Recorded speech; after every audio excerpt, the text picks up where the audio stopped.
जिस देश में जा रहे पीएम मोदी, कभी चलता था यहां सरिया कानून, सोने के जहाज से उड़ता है यहां का तानाशाह सम्राट।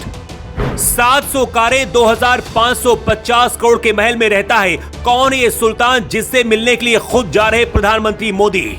भारत के इतिहास में ऐसा पहली बार होने जा रहा है जब हिंदुस्तान का कोई पीएम इस तानाशाह से मिलने जा रहा है। जिस सुल्तान से मिलने के लिए मोदी जा रहे हैं वो सोने के जहाज से उड़ता है, उसका महल भी रावण की लंका की तरह सोने से जड़ा हुआ है। इस तानाशाह का हर एक आदेश पत्थर की लकीर है और जो उसे तोड़ता है उसे सजा दी जाती है।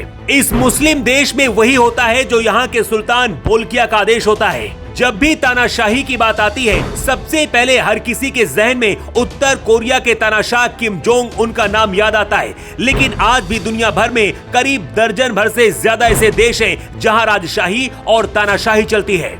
ऐसा ही ये एक छोटा सा देश है ब्रुनोई। भारत के इतिहास में ऐसा पहली बार होने जा रहा है जब कोई हिंदुस्तानी पीएम ब्रुनोई के सुल्तान से मिलने जा रहा है। इंदिरा गांधी से लेकर अटल बिहारी वाजपेयी भी कभी इस देश नहीं गए, फिर मोदी यहाँ पर क्यों जा रहे हैं, हर हिंदुस्तानी को ये बात जाननी चाहिए। ब्रुनोई एशिया का छोटा सा देश है। इस देश को 1984 में ब्रिटेन से आजादी मिली थी।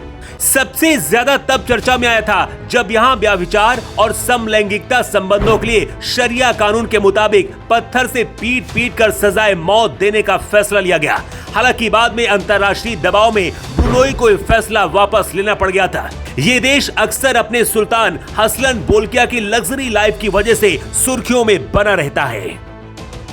पीएम मोदी जिस सुल्तान से मिलने जा रहे हैं उसकी रईसी का अंदाजा आप इस बात से लगा सकते हैं कि इन्होंने अपने रहने के लिए जो महल बनवाया है उसकी कीमत लगभग 2250 करोड़ से ज्यादा है। सोने से जड़े इस महल का नाम इस्ताना नूरुल इमाम पैलेस है।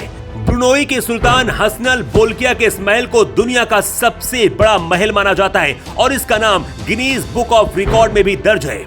इस महल में 1700 से भी ज्यादा अधिक कमरे हैं। इसमें 257 तो सिर्फ बाथरूम ही है। इसके अलावा इस महल में 110 कारों का गैराज, 200 घोड़ों के लिए एयर कंडीशन अस्तबल और 5 स्विमिंग पूल हैं। इस महल के गुम्बद को 22 कैरेट सोने से सजाया गया है। 1980 तक सुल्तान हसनल बोल्किया दुनिया के सबसे अमीर शख्स थे। 1984 में ब्रुनोई ब्रिटेन के कब्जे से आजाद हुआ और तब से पिछले 57 साल से देश के सुल्तान के पद पर सुल्तान हसन काबिज है। 68 साल के बोल्किया के पास लगभग 7000 कारें हैं जिनकी कीमत 5 मिलियन अमेरिकी डॉलर से भी ज्यादा है। इनके कारों के कलेक्शन में 300 फरारी और 500 रोल्स रॉयल भी शामिल हैं। यही नहीं, सुल्तान की लग्जरी में एक प्राइवेट जेट भी शामिल है। सुल्तान ने अपने इस्तेमाल के लिए बोइंग 747 खरीदा है जिस पर इन्होंने करीब 3000 करोड़ रुपए खर्च किए हैं। इस जेट पर सोने का पानी चढ़ाया गया है और इसमें सोने के वॉश बेसिन, लिविंग रूम और बेडरूम जैसी तमाम सुविधाएं मौजूद हैं। मोदी से तानाशाह से क्यों मिलने जा रहे हैं, इसकी वजह भी चलिए आपको बताते हैं। ब्रुनोई की सबसे खास बात यह है कि मुस्लिम देश है और तानाशाही राजतंत्र यहाँ पर चल रहा है। लेकिन इसके बाद भी यहाँ प्रशासनिक व्यवस्था की तारीफ होती है। यहाँ आय का सबसे बड़ा स्रोत तेल भंडार और प्राकृतिक गैस है। ब्रुनोई के सुल्तान बोल्किया के न्योते पर पीएम मोदी इस देश में जा रहे हैं।